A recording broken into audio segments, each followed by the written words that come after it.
A cultura de uma organização, ela existe desde o dia 1 que a empresa é fundada. E eu escuto de muita gente, não, porque na minha empresa não tem cultura. Tem sim. Se você não concorda, se ela não é homogênea, se ela não é alinhada com a estratégia, é outra história. Mas existe. Porque eu não conheço um empreendedor que tenha fundado a sua empresa saindo da maternidade. Mesmo que tenha fundado com 14, 15 anos, tem lá a cultura dele com os seus valores, as suas crenças, que veio da personalidade daquele empreendedor com as experiências que ele viveu até então. Bem-vindos ao podcast Empreendedora no Divã. Eu sou a Tati Loureiro, psicóloga de formação e empreendedora por paixão. Sou colunista da Vogue Negócios e tenho uma marca de sapatos. E por que essa empreendedora aqui tá no Divã? Porque empreender é uma loucura, só com muita terapia para dar conta. No meu divã, recebo empreendedores que desabafam, trocam e nos ensinam como superar esse desafio que é empreender. Vamos começar a sessão? E hoje eu tô aqui com a Maria Cândida Baumer, uma mulher que percorreu o mundo literalmente e simbolicamente em busca de coerência entre trabalho, vida e missão pessoal. Ela é administradora de formação, mestre em cultura organizacional, doutoranda em carreira com passagens por grandes empresas como TIM, Nestlé, Votorantim, muitas delas. E ela também é fundadora da consultoria People and Results e professora em instituições como a Fundação Dom Cabral e o INSPER. Meu, que mulher, hein? Socorro. Prazer, Maria Cândida, ter você aqui. Depois de... Há quanto tempo que a gente tá para marcar essa conversa? Eu acho que são uns 3 meses, talvez 4, e finalmente a data deu certo e chegou. Prazer estar aqui com você, tá? Prazer, maravilhoso.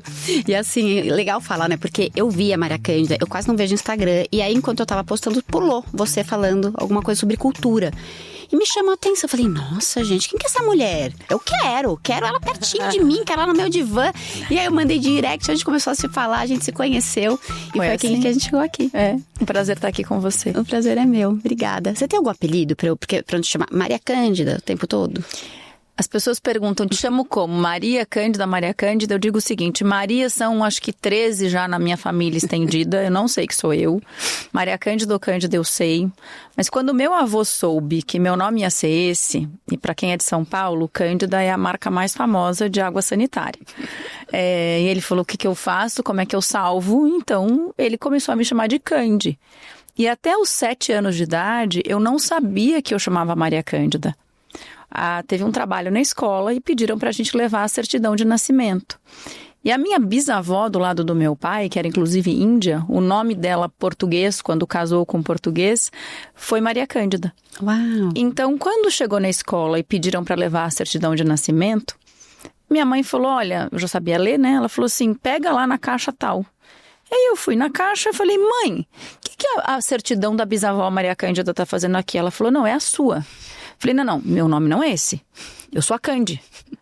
E eu chorei por algum tempo.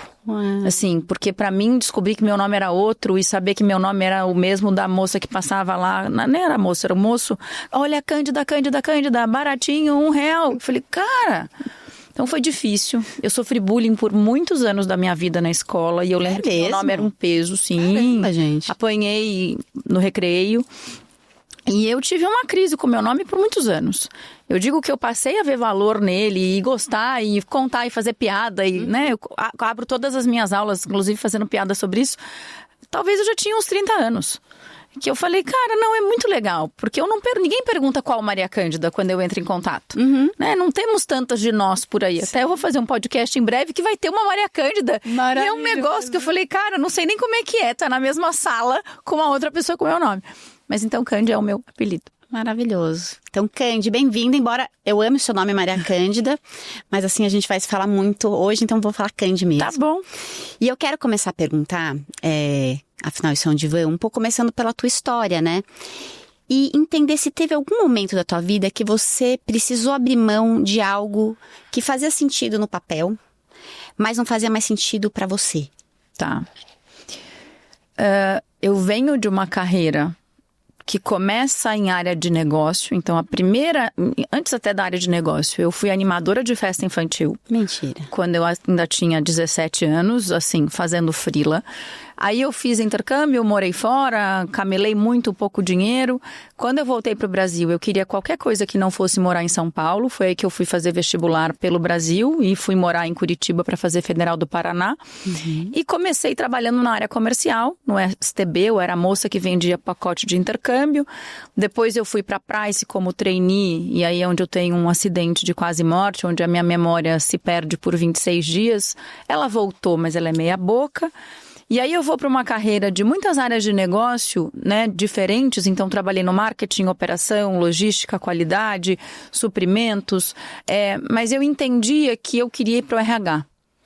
Porque eu entendia que o que eu passei no meu acidente, de assim, descobrir no jeito mais difícil que esse não era o caminho, eu não queria isso para as outras pessoas. Por isso que eu trabalho com o que eu trabalho de mapeamento de personalidade, para ajudar as pessoas a identificarem onde elas vão ser de verdade mais felizes sendo quem são. Até que eu vou para a Nestlé. E quando eu estou na Nestlé, na minha carreira super executiva, com 5 países que eu estava cuidando de desenvolvimento de líderes, nessa hora fazia sentido financeiramente continuar. Toda, né, o politicamente correto ou socialmente desejado estava lá, mas eu falei, eu acho que está na hora de eu tentar empreender. E eu venho de uma família onde a gente passou muitas dificuldades em relação à falta de dinheiro. Então eu me lembro do meu pai sem conseguir dormir, porque ele não sabia como ele ia pagar a folha de pagamento no dia seguinte da empresa dele. E aí eu dizia, eu nunca vou empreender, porque eu não quero passar por isso. Então para eu falar, eu vou tentar empreender, foi muito difícil. Só que aí eu tive uma Eva Pontes, que pra mim é minha madrinha de casamento, inclusive, que eu falava, eu queria que ela fosse da minha família. Mas como eu não ia casar com o filho dela, porque eu ia casar com o meu marido, eu falei, como é que ela vai ser da minha família? E aí ela virou minha madrinha de casamento, eu amo ela de paixão. E eu falei, Eva, eu tô muito nervosa, né? Eu não sei se eu vou ou não. Se eu volto pra Nestlé, porque eu tava voltando de uma temporada de Singapura e França, ou se eu empreendo. E ela disse, do que você tem medo? Eu falei, eu tenho medo de não dar certo como empreendedora e o mercado não me absorver mais. E aí ela disse, quanto tempo você acha que o mercado vai compreender? Eu falei, 2 anos. Ela falou, então se dê 2 anos. Eu falei, claro, eu vou me dar 2 meses. E eu me dei 2 meses. Eu falei que se em 2 meses eu não vendesse nada como consultora, eu ia falar, Nestlé, sim, tô voltando. Então esse acho que é o momento ali que foi difícil. Mas porque eu entendo que assim, né, como você falou, um cargo super desejado, ou seja, tudo certo no papel, né, tudo certo, mas devia ter alguma coisa muito latente para te também virar o teu rosto dessa situação, até então convencional. O que você sentiu nesse momento que te fez olhar para uma outra direção? Eu não sou fofa. Ela já começou assim. Eu não sou fofa. E dado que eu não sou fofa, quando eu estava nas empresas como executiva, eu não tinha muito desse... Eu não sei se é cuidado, tato, polimento, o nome que você quiser dar, de ver um negócio errado, e obviamente errado, e falar assim, ai, veja bem, quem sabe temos uma oportunidade de fazer isso de uma maneira um pouquinho diferente. Não, eu já ia na jugular. E aí recebi muito feedback, assim, tive chefes muito bacanas me dizendo, epa, vai devagar, aprende a ler o contexto e o ambiente, que é super importante. Mas eu comecei a perceber, e principalmente quando eu estava, né, no lugar de múltiplos países, que quanto mais alto você ia, mais o teu trabalho era de construir e manter as relações, e que de fato isso é muito importante, e menos de levantar o tapete, achar o problema e resolver. E aí foi nessa hora que eu falei, eu acho que eu estou no lugar errado.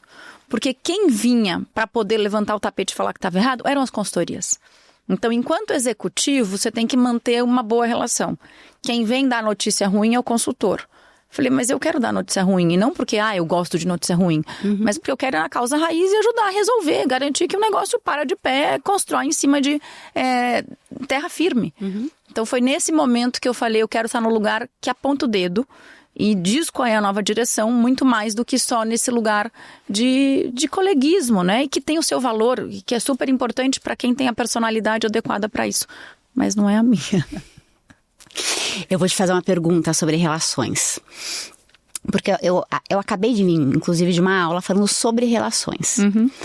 E aí, um dos temas era que a gente tá muito utilitarista, muito pragmático, muito, né? Tudo tem a resposta, o ChatGPT e tudo, né? Tudo...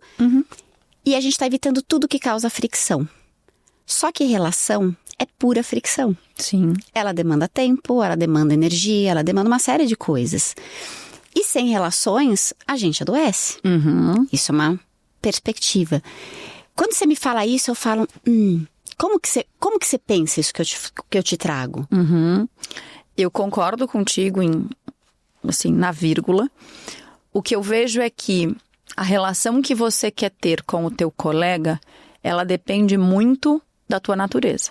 Tá. Então, tem gente que tem uma natureza que prefere a conciliação, prefere o acolhimento, prefere essa escuta empática e que quase que assim, vem cá que eu tô com você. Tem gente que fala, não, eu quero gente que vai me chacoalhar e que vai falar, olha, isso aqui tá bom, mas isso não tá. Perfeito. Esse negócio aqui tá esquisito. E aí tem muito a ver com a personalidade de cada um. Então não existe um jeito certo de ter relação, existe o jeito certo de cada um. Eu tenho uma grande amiga, Paula Fava, que quando eu tô fazendo alguma coisa e eu vejo que tá todo mundo sorrindo pra mim, eu costumo falar, eu chamo ela de Chuchu. Chuchu, qual é a tua visão? E ela fala, você me desculpa, mas isso tá errado, isso não faz sentido, aqui eu não concordo com você. E eu tenho a mesma liberdade com ela de fazer isso. E às vezes ela fala, você pegou pesado demais. E eu digo, tá, mas eu achei que a gente tinha uma relação pra isso. E ela fala, é verdade. Já tem outras pessoas que eu não posso ter esse nível de abertura porque a pessoa não quer. Agora, os meus amigos, de maneira geral, vão por esse outro jeito e eu falo que assim, eu tô menos disponível no dia a dia, mas teve um problema, pode vir que eu tô aqui pra você a hora que for. Eu acho que eu te ouvindo me leva um pouco para isso, porque assim, a relação, ela parte do pressuposto que cada um mantém a sua individualidade, né? Mantém quem você é, porque senão não é uma relação, senão é um ensaio, é uma encenação, né? E aí, te escutando, né, tentando entender essa tua trajetória, né? Quando você tá numa empresa, né, que você tem que conciliar outras coisas, às vezes você não pode fazer 100% do seu jeito. Perfeito. Então você não pode, eu sou assim, eu não sou fofa e eu vou fazer do meu jeito aqui, eu acho que a gente precisa fazer, só que você não tem essa liberdade. Então talvez a liberdade também tenha sido, não sei se eu posso falar que a liberdade tenha sido também um gatilho para você buscar um ambiente onde você pudesse atuar exatamente como você se percebia. É isso aí, porque quando eu olho a minha empresa, a cultura tem a minha cara. Exato. Qualquer empresa, né? A cultura começa com a personalidade e as experiências do seu fundador. Então, um dos nossos valores, eu diria que o primeiro, chama-se verdade. Você vai ver dentro do time, se a gente errar, e a gente erra bastante, fala, olha, errei, desculpa, eu vou corrigir. Não tem enrolar o cliente. Perfeito. Não tem falar, não, veja bem, não tem. Até porque eu falei, dá muito trabalho ficar vendo o que eu contei pra quem. Verdade é muito mais barato. E muito mais rápido. Clareza. Exatamente. O que significa também que esconder alguma coisa não tem espaço. Esconder opinião não tem espaço, assim como esconder erro. E em outras empresas, eu precisava me conformar a um outro tipo de cultura. Então, quer dizer que eu não sirvo em lugar nenhum? Não, tem organizações que eu trabalhei que eu servi por muito tempo, porque tinha mais aderência à minha cultura. É que eu acho também, né, pensando aqui, eu acho que tem uma infantilização das relações. Se a gente pensar na relação estrito senso mesmo, desse jeito que a gente tá falando, onde a gente preserva a individualidade, eu sou uma pessoa muito direta, tá? O meu apelido na minha comunidade é Coice de Pônei. Porque Ela gostou. Porque eu sou muito direta, eu sou essa que eu aponto, que eu chacoalho, que eu movimento. Por outro lado, eu tento trazer uma doçura, tento falar assim, olha, deixa eu te colocar, né? Tem esses dois lados. Você dá o coice, mas você ajuda a levantar. Você não larga lá no chão. Não, e eu tenho esse cuidado. Porém, eu me culpo. Eu falo, nossa, não, será que eu devia ter falado isso? Será que não sei o que lá? E às vezes, eu me identifico muito com você, porque às vezes tem pessoas do meu lado que só ficam no elogio. Eu falo, gente, mas ela sabe que tem coisas que aí não estão funcionando, né? Por que a gente não traz isso pra mesa? Né? Porque é isso, a relação, né? Não é nem a relação, mas quando você tá numa negociação de trabalho, você tá discutindo o problema naquele momento, não é a relação. Aliás, isso é uma das coisas, né, que eu acho que o William Ury que fala, porque eu acabei de ouvir falar dele, que para você ter uma discussão, uma negociação bem sucedida, eu preciso entender que não é sobre mim e você, não é sobre nós, mas é sobre o que a gente está discutindo de problema, né, e entender o que é bom para cada um. Mas pensando nisso, assim, queria puxar um pouco esse gancho que você falou da cultura, né? Você falou assim, tá, então sair dessa cultura que não me representava, né, que, especificamente, para criar a minha própria cultura. Como que você vê a transparência, né, essa coisa de ser direta? Não é nem isso, perdão, a pessoa mudou a pergunta. Mas é que eu quero entender como você enxerga a personalidade do empreendedor, tá? Como que ela reflete na cultura. E isso varia de uma empresa menor, de uma empresa maior. Como que isso de fato acontece na prática? Tá. A cultura de uma organização, ela existe desde o dia 1 que a empresa é fundada. Eu escuto de muita gente, não, porque na minha empresa não tem cultura. Tem sim. Se você não concorda, se ela não é homogênea, se ela não é alinhada com a estratégia, é outra história. Mas existe. Porque eu não conheço um empreendedor que tenha fundado a sua empresa saindo da maternidade. Mesmo que tenha fundado com 14, 15 anos, tem lá a cultura dele com os seus valores, as suas crenças, que veio da personalidade daquele empreendedor com as experiências que ele viveu até então. Além disso, você tem a influência da cultura local. Então, se eu abro a empresa em São Paulo, ou se eu abro em Manaus, ou se vai ser em Quixeramobim, ou se vai ser lá em Erechim, influencia. Você tem a influência da religião local, da economia, da política, da colonização, da infraestrutura, do acesso à educação, de pujança de mão de obra e assim vai. Além disso, você tem um outro elemento chamado cliente. Então, se eu tenho um cliente super exigente e o que eu entrego é de qualidade de segunda linha, o cliente não vai continuar comprando de mim. E aí ele vai comprar de outro lugar e eu já não sou mais história. Então, quem vai decidir se a sua empresa está certa ou está errada é o cliente. Se o cliente não te quer mais, provavelmente o que você está oferecendo para ele não é adequado. O que significa que a expectativa do cliente, a exigência do cliente, a necessidade dele vai moldar a cultura, junto com a cultura local e a personalidade do fundador. Aí você tem mais duas coisas.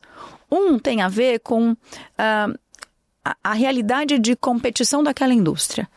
Então, se eu estou falando de uma indústria extremamente competitiva, onde um puxa o tapete do outro, e se eu for muito paz e amor, eu sou engolido pela concorrência.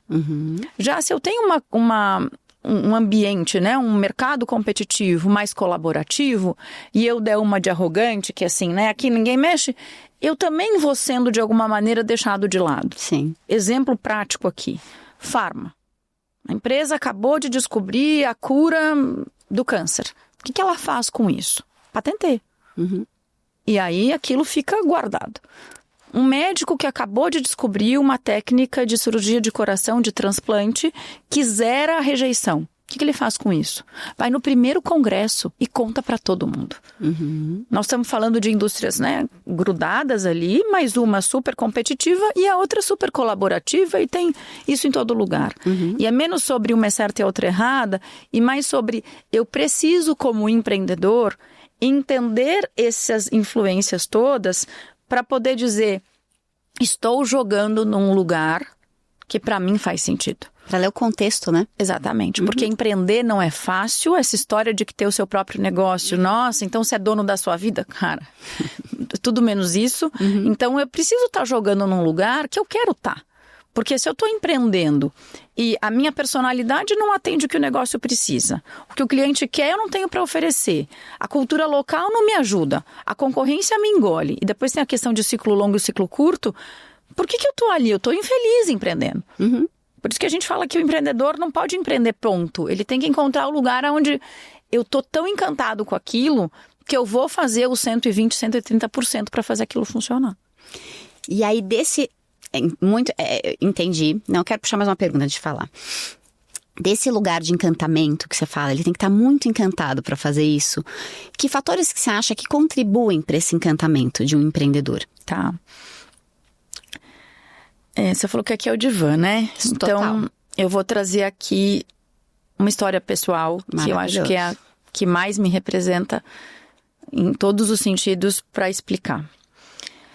Eu venho de uma família onde a minha avó e meu avô se casaram quando ela tinha 25 anos e ele 22, o que para a época, 1949, já era esquisito, porque ela já era velha para aquele tempo para casar e mais velha do que o marido. E eles eram muito simples, moravam num lugar muito simples, para parar o carro era lá longe. E aí eles estavam grávidos do primeiro filho, ela estava grávida de 8 meses, e nesse dia ele disse, eu vou te levar em casa para parar o carro, e ela disse, não, eu vou com você para voltar caminhando, até para ter um pouco de espaço. E aí na volta ele estava na calçada, veio um caminhão, o motorista estava bêbado, o meu avô se colocou na frente da minha avó, com o meu avô não aconteceu nada, mas a minha avó teve a perna esmagada e depois foi amputada e ela perdeu o bebê quando ela foi jogada contra o muro de uma casa por causa do choque. Quando ela deu entrada no hospital, o sangue que ela recebeu tinha chagas, ela passou por mais de 60 cirurgias na vida e o meu avô vendia peça de reposição de carro, numa oficina simples. E ele chegou para o médico do Hospital das Clínicas e disse, o que eu posso fazer para te ajudar ela? Naquela época, a ortopedia no Brasil, né, a indústria hospitalar, era 75 anos atrás, né, a gente sabe o que era. E no fundo dessa oficina ele começou a fazer coisas para ajudar esse médico a ajudar a minha avó. Isso virou uma multinacional listada em bolsa, que tem como grande mote uma vida, muitas vidas.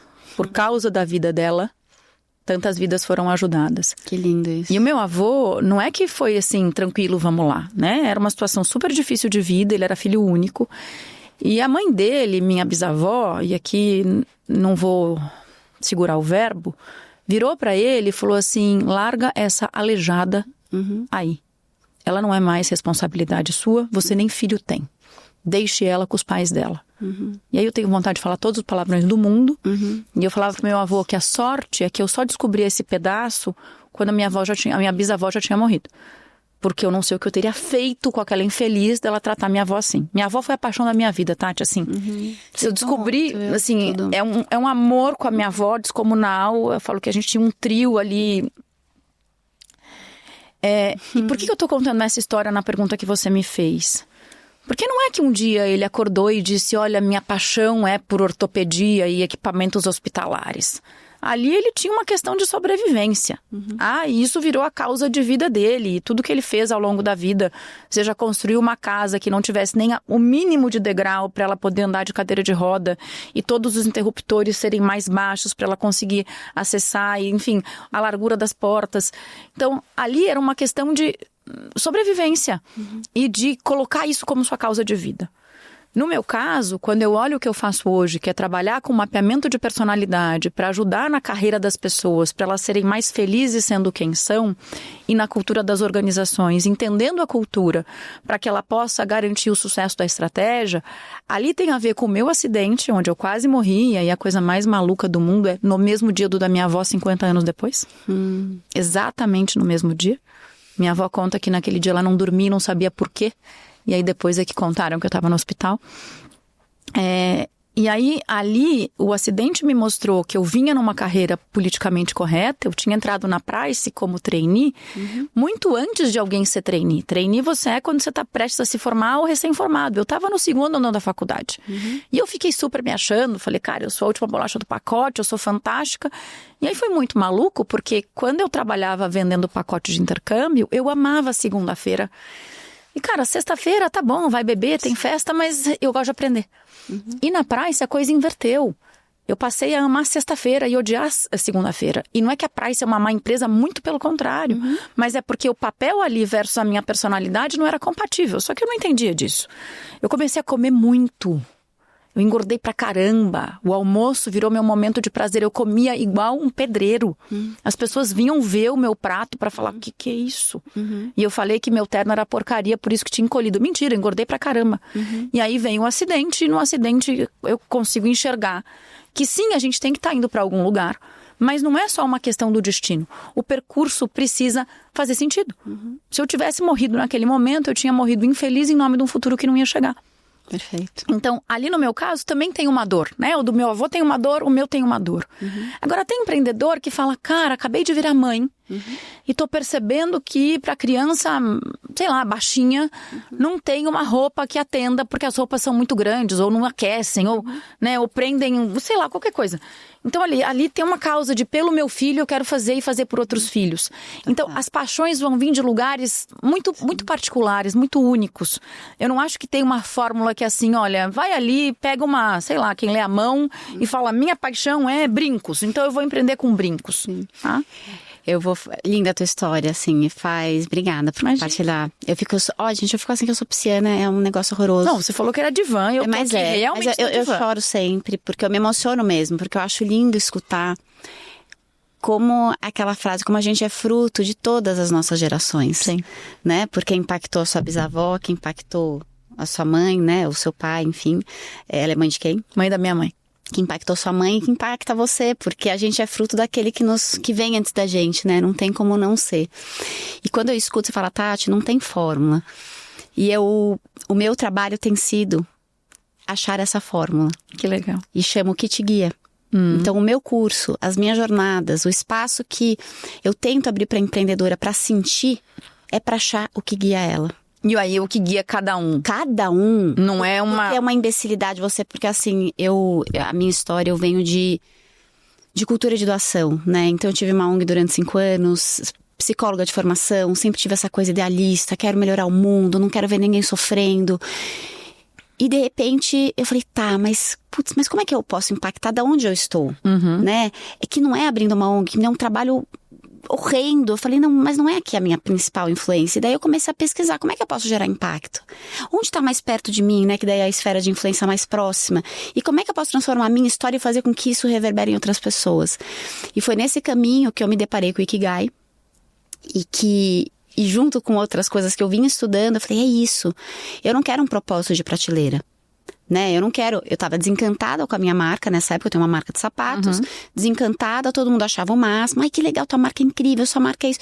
Falei, pois é, mas eu mesma tô me sentindo vazia, não me sinto encaixada no mercado de moda, embora eu ame me vestir, são coisas diferentes, então eu tô me sentindo desencaixada. E quando eu parei pra pensar, e é engraçado, né, você falou, não é nada engraçado, mas quando você fala do seu acidente, é uma pausa obrigatória, como a pausa abre espaço pra gente refletir.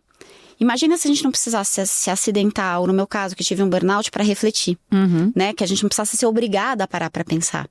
E o meu trabalho tem sido esse com empreendedores, criar espaços de vãs para que eles parem para pensar e entender o que te guia. Você dá a pausa para poder dar estrutura essa oxigenar. Pausa. Estrutura essa pausa. E no que te guia, né, no que a gente fala um pouco, e até para quem tá ouvindo também, né, não existe fórmula mesmo, porque o teu modelo de sucesso é seu. E o Ikigai, basicamente, ele fala de 4 esferas, né, para você descobrir aquilo que te guia.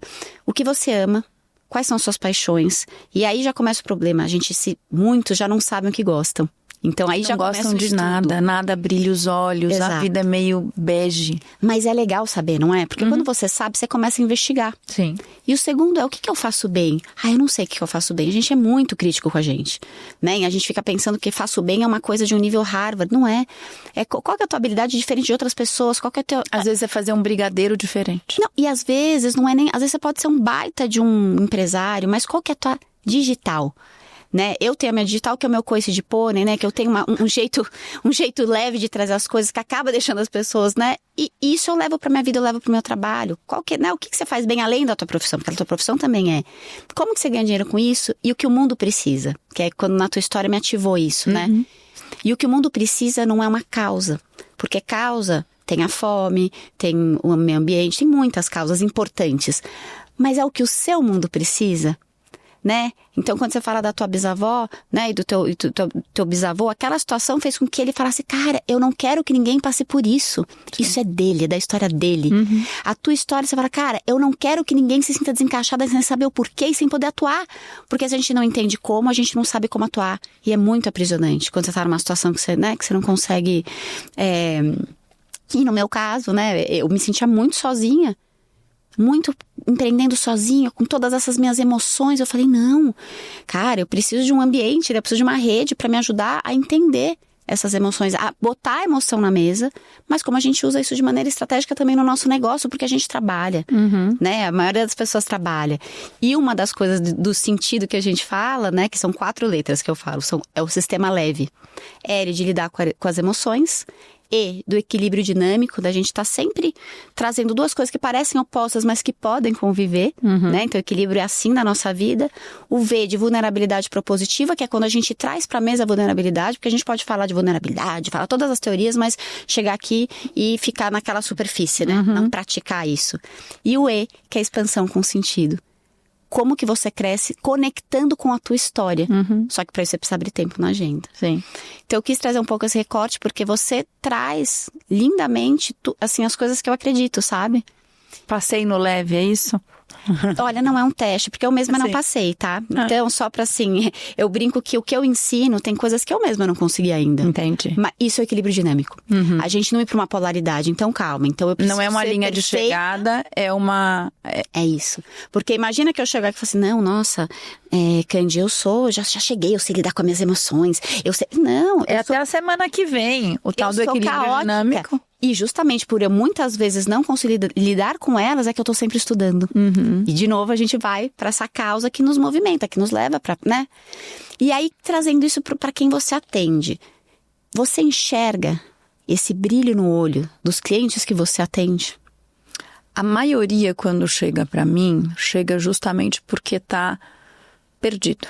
Perfeito. E não é que eu encontro perdido no analista estagiário. Eu encontro perdido no CEO, no COO, no conselheiro, no diretor. Esse é o público que eu atendo 99% das vezes. E muito isso tem crescido, que é aquele que focou na carreira, cuidou da carreira lindamente, chegou lá no que a gente pode chamar de lá, né, no Olimpo corporativo. E agora tá chegando nos seus 40 e muitos, 50 e poucos, e diz o seguinte, e aí?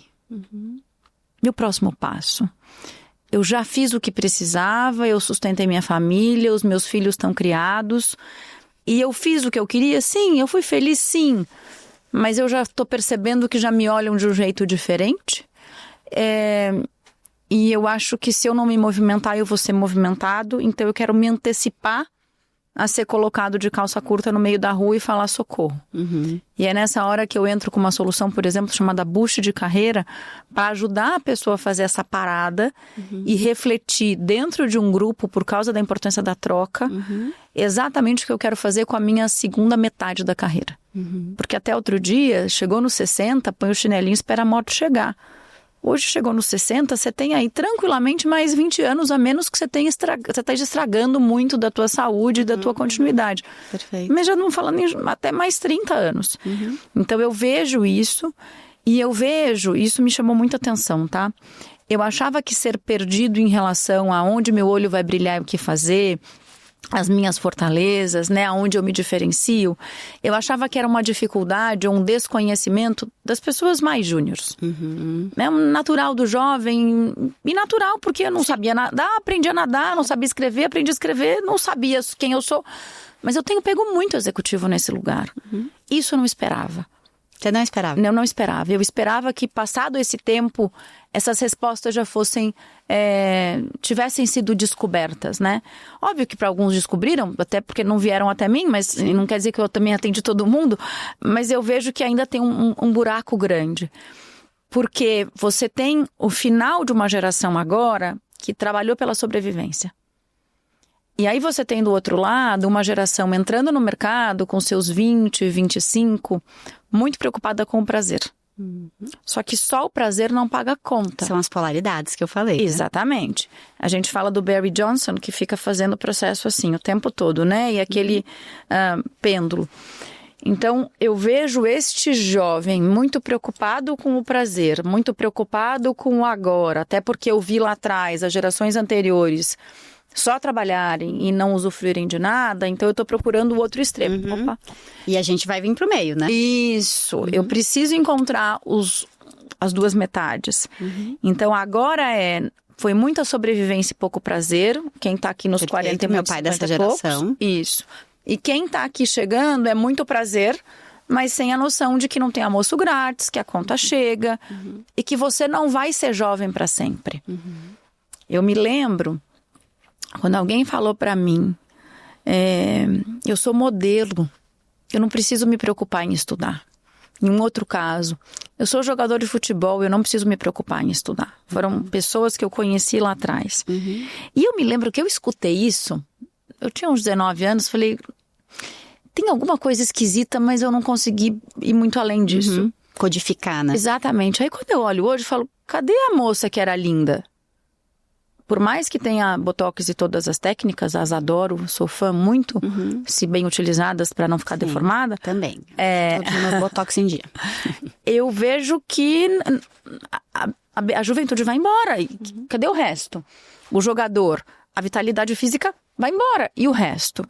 Então, tem uma coisa que o jovem precisa entender, que tem um plantio que se você só for se preocupar com ele lá na frente, é tarde demais. Como é que eu vou olhar para alguém que nunca fez nada cognitivo? E porque agora eu descobri, agora eu quero, o espaço do mercado vai ser menor.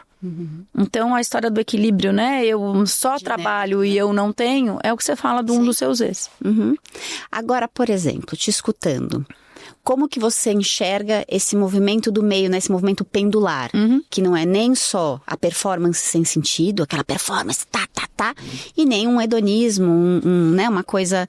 Como que você enxerga isso? Se pudesse trazer exemplos, sabe? Que você vê no teu dia a dia. Eu acho que a palavra dinâmico que você usa, ela é fundamental, porque não é que a gente está no meio e se mantém no meio. Perfeito. Então, tem dia, por exemplo, que eu não levei e não busquei meus filhos na escola. Cara, o meu pêndulo tá ruim. E no outro dia eu fiz isso lindamente, mas deixei 4 clientes sem resposta. E aí eu preciso ajustar do outro lado. Então você tá no tal do dinâmico ali, sem dúvida nenhuma. Talvez é menos sobre o equilíbrio no dia, mas o equilíbrio na semana. Perfeito. Então entre um dia e outro, aqui eu pendi mais para um lado, pendi para o outro, mas no total funcionou. Então quando meus filhos falam para mim assim... quem vem buscar hoje na escola? Eu falo, é a mamãe. Ai, de novo? Aí eu falo, tá, eu tô bem. Agora, quem vem buscar na escola é o papai. Quando eles falam, de novo e não sou eu, por que não é você mamãe? Eu falo, tô devendo aqui. Então eu vou pegando os marcadores que pra mim são importantes, que são os meus filhos e meu marido, e vou vendo onde é que eu tô devendo. Né? E eu falo que se eu tenho mais de 2 dias fora de casa, eu fico desidratada deles. Então eu preciso desse convívio. Não sei o quanto você sabe de 5 linguagens do amor. Tudo. Então a minha é tempo de qualidade. Devido a uma pequena crise no relacionamento, filha livre. Eu sou tempo de qualidade. Né? Então pra mim o tempo não basta estar vendo o filme junto. Eu tenho que estar ali conversando, interagindo. Pra mim isso é amor. E quando eu fico sem isso, eu desidrato. Maravilhoso. Eu vou fazer só uma pausa na nossa conversa, que tá maravilhosa, para falar de uma empreendedora, que é a Viviane Fourrier, que é a apoiadora desse episódio que a gente tá hoje aqui. E eu não sei se você já ouviu falar da Viviane Fourrier, que é dessa marca que eu tô usando hoje, inclusive. Eu ia te perguntar de onde veio, eu achei lindo. É uma combinação de cores que eu nunca ia imaginar e eu tô assim... Cara, eu também quero. É da Viviane Fourrier. E assim, tudo que eu vejo de marcas empreendedoras, eu sempre busco a história. E a história da Viviane Fourrier, ela é uma mulher incrível. Ela tem uma malharia em Jacutinga há 30 anos. Então a gente está falando de uma história, de uma liderança que começa numa cidade pequena e que transforma todo o seu entorno. E ela sempre teve uma visão muito pra frente, né? Ela foi a primeira pessoa a trazer o maquinário fino da malharia, porque malharia tinha aquela ideia daquela malha da avó, aquela coisa grossa. E a Vivi é uma mulher linda, alta, e ela começou a trazer essa história da malharia longilínea, fluida, sabe? Essa coisa mais delicada. E como é que faz pra comprar? Maravilha. Gente, a gente não ensaiou, tá? Porque isso daqui realmente, assim, as pessoas me param pra perguntar de onde são quando eu tô usando a Vivi. A Vivi, ela atende atacado, ela tem mais de 300 clientes de atacado. E aí ela começou a vir pro varejo, então ela tem uma loja que fica na Vila Nova Conceição, uma loja linda, que tem todo o espírito dela. Então, assim, você entra na loja, você sente a Vivi, sabe? Que ela tem essa coisa tranquila, uma pisciana como eu, que parece tranquila, mas é um pequeno caos por dentro, bonitinha por fora e caótica por dentro. Mas a Vivi tem isso, então assim, vale a pena ir na loja dela mesmo. E é uma roupa elegante, sabe? Então aquela malharia que você fala, cara, quero usar. E sem ser... parece coisa de vó. Não, ela é extremamente moderna. Ela é extremamente moderna. E elegante, sim. Então, depois dessa pausa pra falar da Vivi, que hoje tá apoiando esse projeto e esse podcast, essa conversa, a gente pode continuar no nosso bate-papo. Vamos lá. Candy, você foi falando, a minha cabeça vai indo, assim. Eu sei. Dá pra ver no teu rosto. E eu vou viajar. E hoje, gente, eu esqueci meu caderninho. Por que acontece? Eu quero entrar na história e aí minha memória é horrorosa e aí eu anoto no caderno. Como eu não esqueci o caderno, eu tô anotando no meu cérebro, que por acaso eu já esqueci. Por isso que eu tô aqui enrolando enquanto eu tento lembrar o que eu ia te perguntar. Vamos fazer uma pausa dramática. Você Tá. se importa? Só Não, pra poder não me lembrar? importo. Que bom. Lembrei. Quando você fala desse... É curioso, né? Porque, ao mesmo tempo, quando você... Ai, não, se eu não levo meu filho e ele aponta, eu me sinto devendo. Não, mas se aqui também aponta, eu me sinto devendo. Eu leio você com a minha história. Eu não tenho como ler de outro jeito. Quando eu leio e quando eu me sinto assim, não é bom pra mim. Porque eu me sinto devendo o tempo todo. Tá. Sabe? Porque eu falo, caramba, eu não tô aqui, eu não levo meus filhos na escola, eu nunca levei, eu acho chato levar eles na escola, então eu assumi, eu não levo. Mas eu fico tentando ser uma boa esposa, eu fico tentando ser uma boa mãe, eu fico tentando ser boa pro meu entorno, porque é importante pra mim, então não é só uma questão social. Mas ao mesmo tempo, às vezes eu falo, caramba, gente, será que eu tô abrindo espaço pra mim também no meio de tudo isso? Ou será que eu tô abrindo muito espaço pra mim e deixando todo mundo perdido? E aí esse equilíbrio dinâmico, eu falo sobre isso e eu mesma me perco nele, porque o bonito do equilíbrio dinâmico é quando você aceita. Quando você enxerga aquilo e fala assim, eu errei aqui, não, você não errou. Naquela semana que você estava precisando muito trabalhar e que você tem um projeto novo, cara, você vai se dedicar 120%, não vai ver ninguém. Mas depois você vai se nutrir em outro lugar, que é o que você falou da semana. Sim. Como que é pra você? Como que você se sente nesses papéis que você fala, eu me sinto devendo? Tá. O dever, pra mim, já foi mais doído, tá? Já era uma coisa, tô em dívida. E eu tenho dificuldade de dever. Quando eu descubro que eu tô devendo alguma coisa pra alguém, aí eu fico, cara, eu tô devendo. Devendo Gente controlada. resposta, dinheiro, dever pra mim é feio. Tanto que eu falo, se eu estiver devendo pra alguém, me avisa, por favor. Porque como eu tive o acidente de ter amnésia, a memória voltou, mas ela é meia boca. Então, se eu tô devendo, eu normalmente não sei que eu tô devendo. Tá. Eu resolvo a minha dívida imediatamente quando eu tô ciente dela.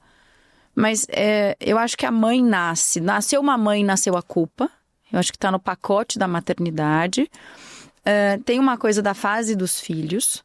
Então, meu marido vai ouvir e vai dar risada agora. Porque eu não me permito,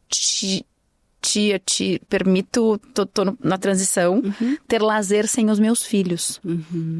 Eu tá trabalhando e eles não estarem comigo, ok. Porque o trabalho, pra mim, é muito importante, é um lugar de muito prazer, mas eu entendo que também tem a ver com a minha responsabilidade. Agora, fazer um lazer e eles não estarem comigo, eu nunca fui viajar com meu marido, eu e ele, a não ser que a terapeuta pôs uma arma na minha cabeça e falou, você vai, porque o seu casamento é muito importante. E eu dizia assim, mas nossos filhos fazem parte.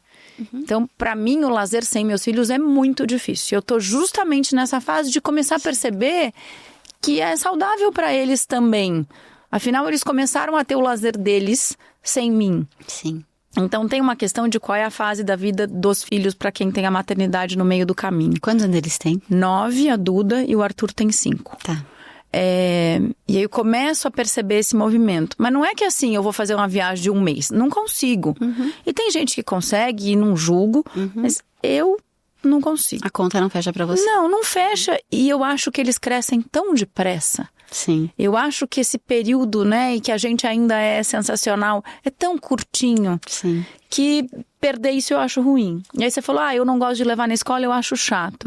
Como eu sou tempo de qualidade, levar na escola pra mim é um momento que eu tô sozinha com eles no carro e que não tem pra onde fugir.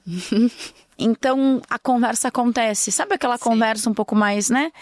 E aí eu levo os 2 de manhã e o Arthur eu busco na hora do almoço e a Duda eu busco no final da tarde, porque eles têm horários diferentes. E aí eu tenho a volta sozinha com cada um. Tá. E essa volta pra mim também é um momento do tempo de qualidade. E eles conversam com você nessa volta? A Duda super.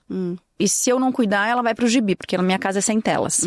Então ela foge no gibi. E aí eu falo, bom, então, né, vou queimar o gibi, e aí vai. O Arthur é menino. E aí tô zoando aqui os estereótipos, meu filho cai nessa. Às vezes eu faço pergunta e ele fala, eu não quero responder nada hoje, porque ele tá cansado. Mas aí eu já aprendi como é que pergunta, filho, o fulano, ele brincou hoje com o ciclano?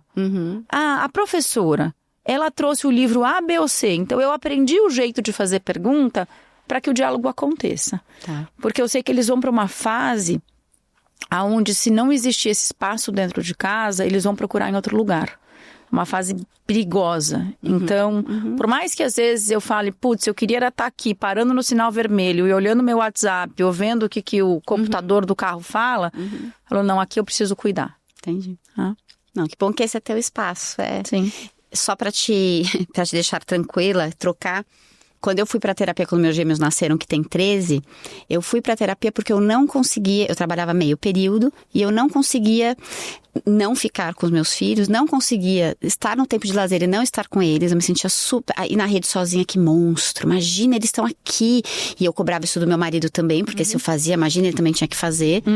Então eu fui pra terapia pra me desvencilhar.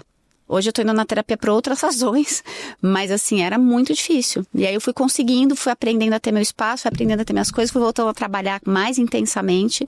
E hoje eu trabalho muito intensamente, hoje é o contrário, é o desacelerar. É isso, né? A gente vai indo de um lado pro outro. Mas eu gosto de saber da história, assim, porque eu acho que me ajuda a te ler, né? Ajuda a ler não como, sabe, mas... de conduzir essa conversa de um outro lugar, sabe? E aí eu quero entrar agora no teu trabalho, né? A gente já falou algumas coisas de cultura, desse mapeamento, dessa personalidade.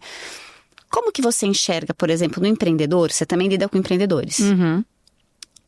A personalidade, trazer alguns exemplos de como a personalidade pode ter impacto sobre a cultura do negócio. Tá. Quando a gente fala da personalidade, ela é o nosso núcleo duro formado na primeira infância. E uma vez formado, tem exceções, mas via de regra é constante. Tá? Você pode ter ajustes pequenos ao longo da vida, mas o grosso tá lá, que é a parte estruturante.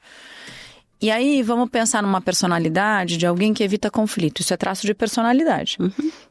Você pode aprender a fazer todo um esforço para não evitar conflito, mas quando você volta para o natural, aquilo tá lá.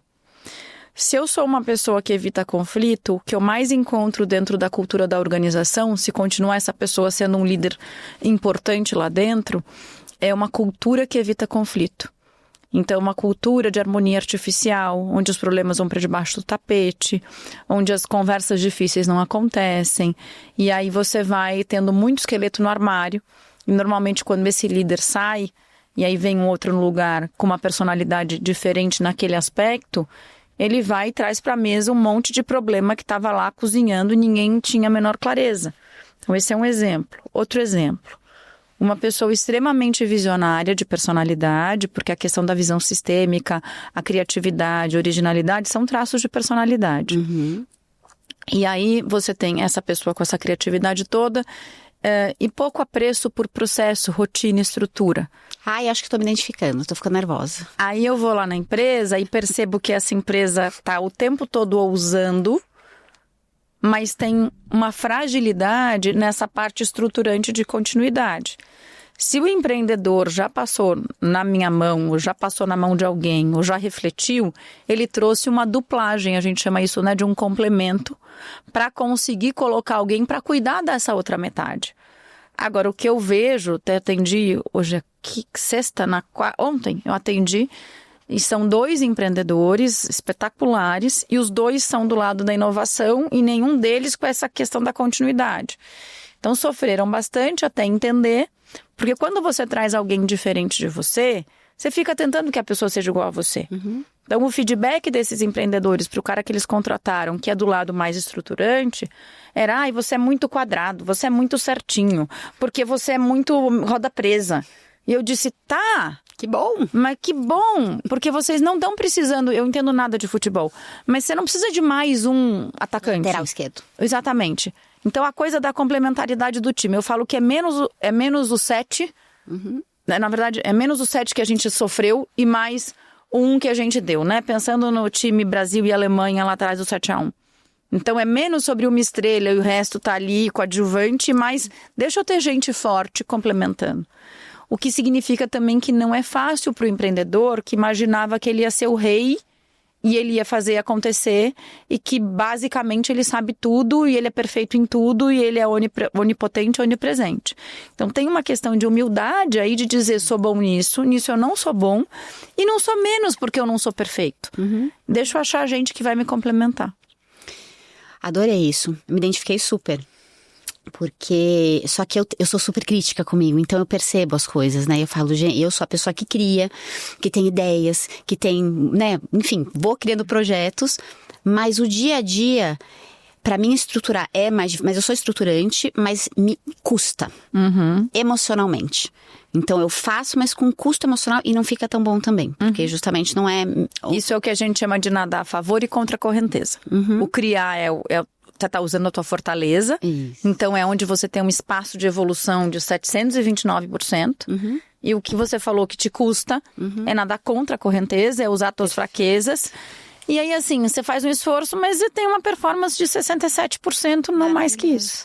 Gente, eu vou roubar Candy para mim, sequestrada, a gente vai ficar conversando por horas, porque assim, isso que você tá falando é uma coisa que eu falo muito, que é assim, o que é leve e o que é pesado? Por que meu sistema chama sistema leve? Não como falta de esforço, porque isso é uma imbecilidade, mas como vai no sentido do que flui e complementa com o que você não tem. Isso. Né? E aí tem milhares de coisas. Estamos falando a mesma coisa, só trocando nome. Mas eu tô amando os seus exemplos, porque você traz esses exemplos que ajudam a tangibilizar, sabe? E aí teve um determinado ponto da minha empresa que eu olhava e falava, gente, eu preciso sair daqui, eu preciso me demitir. Eu preciso sair de cena. Porque eu tinha chegado no meu limite, aí eu tô falando da minha personalidade que é mais controladora, e todo mundo vindo até mim pra ter as respostas, eu falei... Eu construí uma prisão pra mim mesma, porque era todo mundo querendo sempre minha opinião, obviamente. Você tá refém do teu negócio. Exatamente. E aí nesse momento eu falei, eu vou sair. Não quero mais isso. E quando eu dei um passo para trás, primeiro eu delarguei, foi uma catástrofe, depois eu voltei e trouxe lideranças para dentro da empresa. E eu falei, uau, como elas são boas. Não, elas são melhores do que eu. Ai, que coisa mais maravilhosa. Então, assim, um pouco esse lugar de o que eu não tenho, eu vou trazer lideranças. E aí eu quero... Fala. E você se libertar. Poxa. Pra ganhar agenda, pra fazer as suas criações. Eu não sei se a empresa ia ser melhor ou pior comigo. Mas não estava mais viável, ponto final. Então eu trouxe isso. Mas eu quero trazer uma dor para ver como que você enxerga, porque isso eu vejo de muitas empreendedoras, tá? Todo mundo empreende por conta de uma habilidade, a maioria das pessoas, né? Então elas empreendem a partir daquela habilidade e tem uma série de cadeiras que ficam vazias. Só que quando você é pequeno e médio empreendedor, você no começo faz tudo, aí você começa a contratar, o teu primeiro funcionário também não faz tudo, aí depois, parece célula que vai se multiplicando no nascimento, aí aquela célula se divide em 2, em 3, aí os cargos vão sendo criados na empresa, né? Conforme ela vai crescendo. Mas o empreendedor ainda tem essa sensação de se sentir sozinho, sem uma parceria de um nível estratégico como o dele. Porque ele contrata só gente muito operacional, muito simples e muito júnior, sim. Me conta um pouco disso, da tua experiência, porque eu acho que chega num lugar, eu vou falar do meu caso para ilustrar, mas eu tenho várias lideranças maravilhosas, são coordenadores, né, são gestores, mas eu não tenho C-levels na minha companhia, por exemplo. Porque hoje eu não teria condição financeira de contratar. O negócio não comporta. O negócio não comporta, como a maioria de 100 empreendedoras hoje que estão nos meus grupos, nenhuma tem C-levels. E aí eu fico me torturando, falando, cara, mas se eu não tiver uma liderança forte, como é que eu vou implementar as coisas que a gente quer? E eles são líderes fortes, tá? Mas você entendeu? Sim, eu entendi. É muito solitário mesmo. Tá. Dizer pra você que tem uma fórmula da Coca-Cola então eu vou arrumar uma melhor amiga no meu trabalho pra gente cochichar todo dia, como eu fazia quando eu era analista ou estagiária, e que aí eu tinha uma colega que eu ia no café e não tem. Você não deveria ter isso com o time, inclusive, porque começa a misturar as relações. Então é muito importante que você tenha isso fora. Empreendedora não tiver isso, né? Isso. Então você ter essa rede, e eu diria que não é uma pessoa fora. Você tem mentores formais ou informais, oficiais ou não oficiais, com quem você troca. Perfeito. Né? E aí aquela pessoa que você vai ligar e vai falar, mas não pode ser só gente que te dá tapinha nas costas. Eu falei aqui da Chuchu. Perfeito. Ela não vai falar pra mim, amore, tá tudo lindo. Assim como quando eu falo com a Eva Pontes, a mesma coisa. O Napoli, que é um grande amigo meu... Tem coisa que ele vai dizer tá certo, tem coisa que ele vai falar não, aqui você tá deixando na mesa. Então, ter pessoas de competências diferentes para você saber aonde você procura para tecnicamente ter uma visão especialista, que é o que você faria com o teu cara de TI, jurídico, mas que sejam pessoas que não tenham uma natureza de evitar conflito e só falar que você tá tudo bem. Tá. Tem um elemento no ser humano que é o tal do viés confirmatório. E ele é muito perigoso. Porque quando você quer fazer alguma coisa, você procura quem confirma o que você quer fazer.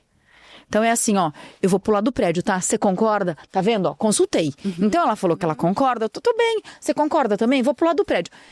Cara, pulei do prédio. Não, mas eu consultei umas pessoas, concordaram. Mas eu só consultei gente que...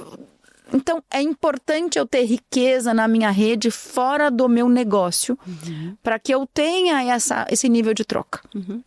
E aí no time... O negócio no começo, de fato, não comporta níveis intermediários, mas devagarinho você vai chegando em algum lugar menos esse abismo, tá? Dependendo do tamanho do negócio. E pode ser que nunca chegue, e que vai ser sempre uma coisa menor, e que você vai ter sempre essa rede por fora. Tá tudo bem. Maravilhoso. Eu acho que eu fui fazendo isso de uma maneira meio intuitiva, né? Eu tenho mentores dentro deles, justamente para apoiar essas pessoas que eu falava, gente, o que eu tinha para dar para vocês... Nesses assuntos, é isso. Eu não posso liderar vocês de um lugar que eu não cheguei. E é frustrante para quem tá embaixo também, sabe? Então eu comecei a trazer essas pessoas pro meu time justamente sentir esse aprendizado. E eu sou muito grata porque eles não só hoje lideram a minha empresa, e aconteceu uma coisa muito linda essa semana, como eles se preocupam comigo, eles se preocupam com as outras pessoas, né? A gente é do tipo que faz check-in emocional. Você acha isso fofo? Sim. O que você acha? Não, não acho fofo, acho fundamental. Adoro. Acho higiênico. Como é que é? Fator higiênico, tipo pirâmide de Maslow básico. Perfeito. E eu incomodo com isso. Incomodo no sentido de, eu chego pro meu time, tem gente que chega 9 e eu pergunto, como tá teu filho? Oi? Meu filho? O que tem de errado com meu filho? Não. É porque se não tiver tudo bem com teu filho, você não vai estar bem pra estar aqui. E aí imagina que eu vou te dar um feedback porque você tá aéreo. Na verdade, teu filho tá, sei lá, Perfeito. com um apendicite. Perfeito. Então, o check-in emocional pra mim, ele não é fofo. Ele é fundamental para que você tenha pessoas inteiras ali. Assim como eu chego pro meu time e falo, gente, essa noite eu acordei às 3 da manhã e não dormi mais. Então, reunião do começo do dia eu tô inteira. Mas às 5 da tarde eu falo, ó, meu cérebro já me deixou. Isso não é feio. Perfeito. É melhor do que chegar e fazer assim, nossa, eu estou ótima, tô morrendo, mas tô ótima e tô fingindo aqui. Perfeito. E se você abre a vulnerabilidade, o time também consegue fazer isso. Mas não é todo mundo que já chega pulando na piscina. Por quê? Como ser humano, e aí estamos falando de humanidade, tá? Como é que era na caverna? Na caverna, se você mostrasse fraqueza, o seu inimigo roubava a sua caverna, ou te engolia. Roubava você, a sua comida, né? E o seu inimigo trazia doenças que o seu sistema imune não estava preparado para lidar. O que significa que mostrar fraqueza era a morte. E aí, como o darwinismo biológico, quem está aqui? Os genes que sobreviveram a essa lógica de mostrar fortaleza, de ser forte. Por isso que falar de vulnerabilidade é contraintuitivo. E vira e mexe, quando eu pego turma de conselheiro, que eu dou muito na Fundação Dom Cabral, curso para conselheiro, aquele monte de cabeça branca, pessoas bárbaras, assim, quando eu falo disso, eles ficam olhando pra minha cara e falam, vamos lá vem abraçar a árvore. E quando eu começo a trazer esse embasamento, puxa, faz sentido.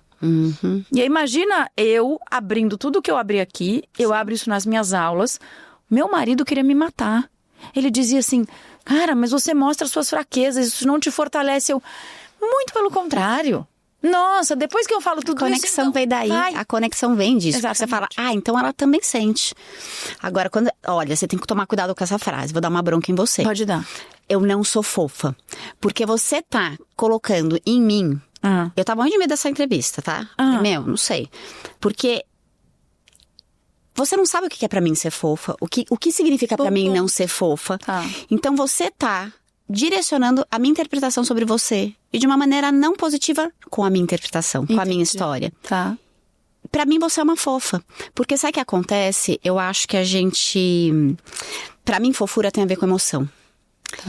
E quando você fala, que pessoa fofa, que pessoa carinhosa, que pessoa querida, que pessoa que demonstra afeto, que pessoa que eu posso confiar, que pessoa que eu posso me conectar... E eu acho que a gente tá ridicularizando um pouco isso, a gente tá perdendo. Por isso que eu falei, cara, ela não deve pôr emoção nenhuma no trabalho, ela deve ser um trator. Eu fiquei pensando, será que tipo de pergunta eu faço? Conversei um monte com o chat. Tudo por conta dessa frase que você falou na nossa conversa, eu não sou fofa. E te ouvindo, Candy, eu vejo uma mulher que tá conseguindo lindamente estabelecer ponte entre a emoção e o trabalho de uma maneira madura.